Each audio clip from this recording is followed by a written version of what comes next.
Now, you want to influence people? They gotta know who you are.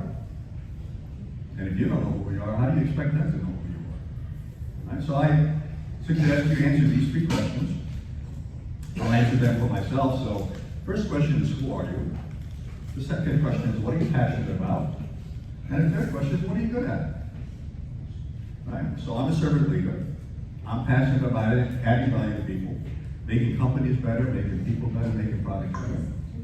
And I'm pretty good at mentoring and leading.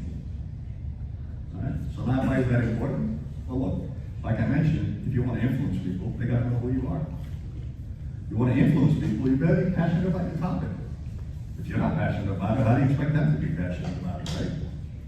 And if you're not good at something, I mean, that's just incompetence. You can't influence people if you don't have the confidence, right? So I answered those three questions. When I was a kid, growing up in Hungary, because I was born in Hungary, on the summers I used to go down to my uncle's farm. And I loved his farm. They had chickens and goats and pigs and cows and beef and everything you could imagine. So as a little kid, I was, like a little toy store. But the one thing I didn't like was my uncle.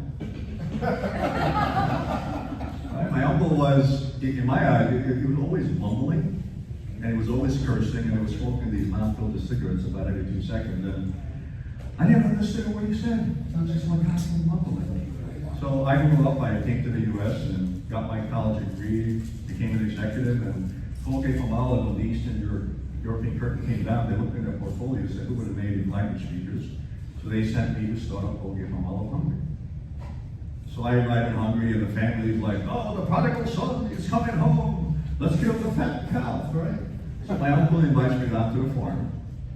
And in Eastern Europe, pig slaughters are pretty common in the winter, right? So they say, please come here by 7:30, so the family gets up early. We get down to the farm about 7.